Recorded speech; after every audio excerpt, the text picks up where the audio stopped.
Hello അസ്സാം വലൈക്കും welcome back to my channel Maimoon's kitchen. അപ്പം ഇന്ന് ഞാനൊരു സിമ്പിൾ സ്നാക്ക് റെസിപ്പിയാണ്. സിമ്പിൾ എന്ന് പറഞ്ഞാൽ സിമ്പിളാണ്, ബട്ട് നല്ല പവർഫുൾ ആയിട്ടുള്ളൊരു സ്നാക്കാണ് ഇത്. പക്കോട നമുക്ക് പലതും വെച്ചുണ്ടാക്കാം. ചിക്കൻ വെച്ചിട്ടും ബീഫ് വെച്ചിട്ട് ചെറിയ ചെറിയ പീസാക്കിയിട്ട് ഉണ്ടാക്കാം, അല്ലാണ്ട് ഉള്ളി മാത്രമാക്കിയിട്ട് ഉണ്ടാക്കാം. അപ്പോൾ ഇന്ന് ഞാൻ ഉണ്ടാക്കിയിട്ടുള്ളത് ഈ ഒരു സാധനം വെച്ചിട്ടാണ്, അതായത് നമ്മുടെ ഇളമ്പക്ക വെച്ചിട്ട്.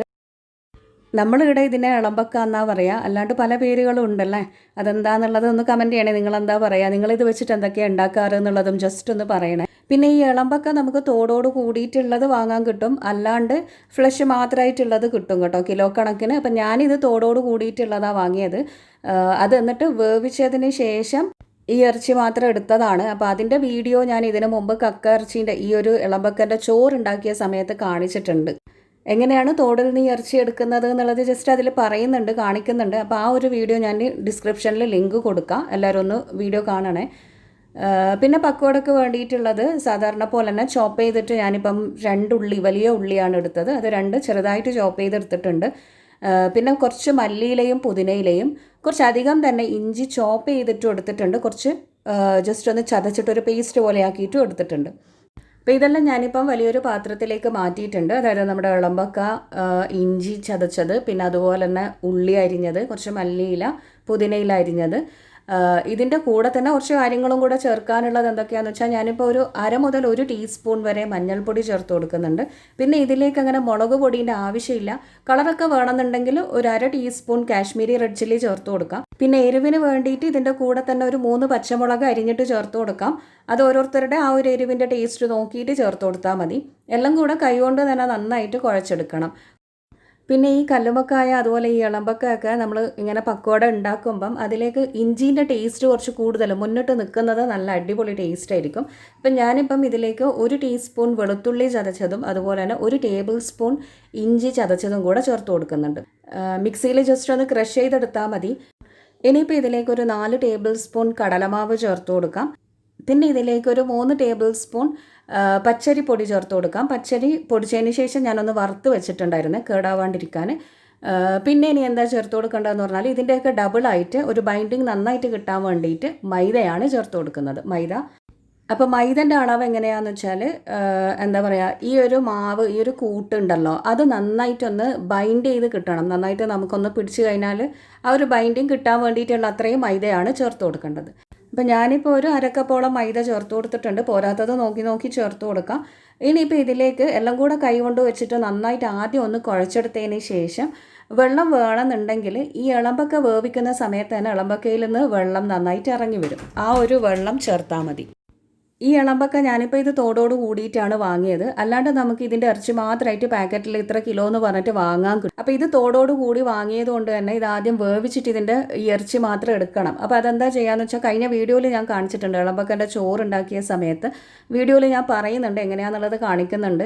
എന്നാലും ഞാനിവിടെ ജസ്റ്റ് ഒന്ന് പറയാം. ഒരു പാത്രത്തിൽ ഇളമ്പക്ക നന്നായി കഴുകിയിട്ട് ഇട്ടതിന് ശേഷം വെള്ളമൊന്നും ചേർക്കാണ്ട് തന്നെ അടുപ്പിൽ ചെറിയ ഫ്ലെയിമിൽ വെക്കുക. അപ്പം ഇതിൻ്റെ ആ ഒരു തോടുണ്ടല്ലോ അടർന്ന് വരും. അപ്പം മനസ്സിലാക്കുക ഇത് വെന്ത് വന്നു എന്നുള്ളത്. തോടെല്ലാം അടർന്ന് വന്നു കഴിഞ്ഞാൽ അപ്പോൾ ഇതിൽ നിന്ന് വെള്ളം ഇറങ്ങുകയും ചെയ്യും. ആ വെള്ളം നിങ്ങൾ കളയരുത്. അതാണ് ഇതിൻ്റെ ആ ഒരു മെയിൻ ടേസ്റ്റ് എന്ന് പറയുന്നത്. അതിനെ നമ്മൾ ഓര് എന്നാണ് പറയുക. അപ്പോൾ ആ ഒരു വെള്ളം നമ്മൾ ഈ ചോറുണ്ടാക്കുമ്പോഴായാലും ഇതുപോലെ പക്കോട ഉണ്ടാക്കുമ്പോഴും ചേർത്ത് കൊടുത്തു കഴിഞ്ഞാൽ അടിപൊളി ടേസ്റ്റ് ആയിരിക്കും. അപ്പോൾ ഇനിയിപ്പോൾ ഇത് കുറച്ച് ആ ഒരു വെള്ളം തന്നെ ഒഴിച്ചു കൊടുത്തിട്ട് നല്ലൊരു മാവാക്കി എടുക്കണം. ഇതിപ്പം നല്ലൊരു മാവായിട്ടുണ്ട്. ഇനിയിപ്പം കുറച്ച് കളർ വേണമെന്നുണ്ടെങ്കിൽ മുളക് പൊടി ചേർത്ത് കൊടുത്തോ. പിന്നെ നന്നായിട്ട് കൈകൊണ്ട് തന്നെ ഞമണ്ടി കുഴച്ചെടുക്കണം. എന്നാലാണ് ഈ ഇളമ്പക്കൻ്റെ ആ ഒരു ഫ്ലേവറൊക്കെ എല്ലാത്തിലും നമുക്ക് കിട്ടുള്ളൂ. പിന്നെ ഇതിലേക്ക് എരിവിന് വേണ്ടിയിട്ട് പച്ചമുളകാണ് ചേർത്തത്. ഇതിൻ്റെ കൂടെ 1 ടീസ്പൂൺ റെഡ് ചില്ലി ഫ്ലേക്സ് ചേർത്ത് കൊടുക്കുന്നുണ്ട്. ഇനിയിപ്പോൾ ഇത് പൊരിച്ചെടുക്കണം. അപ്പോൾ കുറച്ച് കറിവേപ്പില ഞാനിപ്പം ഓയിലിലിട്ടിട്ടൊന്ന് നന്നായിട്ട് മൊരിച്ചെടുക്കുന്നുണ്ട്. എന്നിട്ട് ഈ കറിവേപ്പില എന്താ ചെയ്യേണ്ടതെന്ന് വെച്ചാൽ നമ്മൾ ഈ ഇളമ്പക്കൻ്റെ മാവിലേക്ക് അങ്ങ് ഇട്ട് കൊടുത്തിട്ട് മിക്സ് ആക്കണം. സാധാരണ കറിവേപ്പില നമ്മൾ അരിഞ്ഞ് ചേർക്കുന്നതിനെക്കാട്ടിലും ഇങ്ങനെ പൊരിച്ചിട്ട് ചേർത്ത് കൊടുക്കുമ്പോൾ അതിന് വേറെ തന്നെ ഒരു ടേസ്റ്റ് ആയിരിക്കും, മണമൊക്കെ ഉണ്ടാവും. അപ്പോൾ കറിവേപ്പില ഇപ്പം എണ്ണയിൽ നിന്ന് നന്നായി പൊരിച്ചിട്ട് നമ്മുടെ ഈ ഒരു ഇളമ്പക്കൻ്റെ മാവിലേക്ക് ഇട്ട് കൊടുത്തിട്ടുണ്ട്. നന്നായി ഒന്ന് കുഴച്ചെടുത്തതിന് ശേഷം ഓയിൽ ഇപ്പോൾ അത്യാവശ്യം നന്നായിട്ട് ചൂടായിട്ടുണ്ട്. ഇനിയിപ്പോൾ എന്താ ചെയ്യേണ്ടത്, കുറച്ച് മാവ് എടുത്തിട്ട് ഇതേപോലെ നുള്ളി അങ്ങ് ഇട്ട് കൊടുക്കാം. വലിയ സൈസിൽ അങ്ങനെ നമ്മൾ ഉള്ളിവട ആക്കുന്ന പോലെ വലിയ സൈസിലൊന്നും വേണ്ട, പക്കുവട അല്ലേ. അപ്പോൾ ചെറിയ ഇങ്ങനെ കൈകൊണ്ട് തന്നെ നുള്ളി ഇട്ട് കൊടുത്താൽ മതി.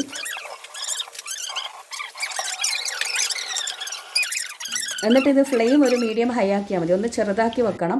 കാരണം ഇത് ഉള്ളൊക്കെ ഒന്ന് ചെറുതായിട്ടൊന്ന് പൊരിയണമല്ലോ, ഓൾറെഡി വെന്തിട്ടുള്ള ഇളമ്പക്കയാണ് എന്നാലും. അപ്പോൾ എന്താ ചെയ്യേണ്ടത്, ഒരു മീഡിയം ആക്കി വെച്ചതിന് ശേഷം അങ്ങോട്ടും ഇങ്ങോട്ടും ഒക്കെ തിരിച്ചിട്ട് കൊടുത്തിട്ട് പൊരിച്ചെടുക്കാം.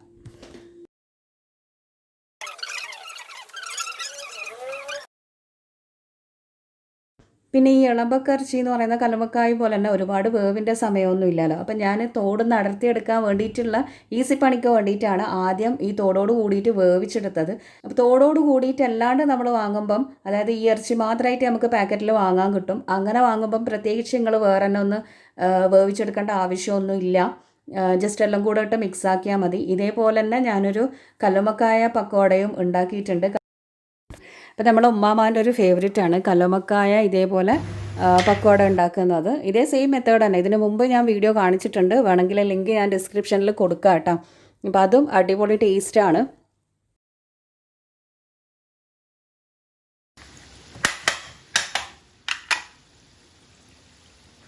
ഉമ്മാമ പിന്നെ അതിനെ കട്ട്ലീസ് എന്നാണ് പറയുക. നല്ല അടിപൊളി ടേസ്റ്റുമാണത്.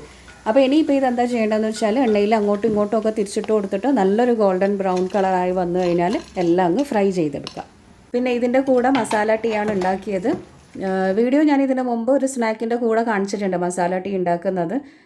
കുറച്ച് സ്പൈസസ് ഒക്കെ ഇട്ട് കൊടുത്തിട്ട് നല്ല അടിപൊളി ടേസ്റ്റ് ആയിട്ടുള്ള ചായയാണ്. അപ്പോൾ ഇന്നത്തെ ഈ ഒരു വീഡിയോ നിങ്ങൾക്ക് എല്ലാവർക്കും ഇഷ്ടമായി എന്ന് വിചാരിക്കുന്നു. ഇളമ്പക്ക എന്തായാലും ഇപ്പം മാർക്കറ്റിലൊക്കെ കിട്ടാനുണ്ട് കേട്ടോ. അപ്പോൾ കിട്ടുവാണെങ്കിൽ ഇതേപോലെ ചോറുണ്ടാക്കി നോക്കുക, അടിപൊളി ടേസ്റ്റാണ് ചോറ്. അതേപോലെ തന്നെ ഈ പക്കോടയും സൂപ്പർ ടേസ്റ്റാണ്. അപ്പോൾ എല്ലാവർക്കും നല്ലൊരു ദിവസം ആശംസിക്കുന്നു. താങ്ക്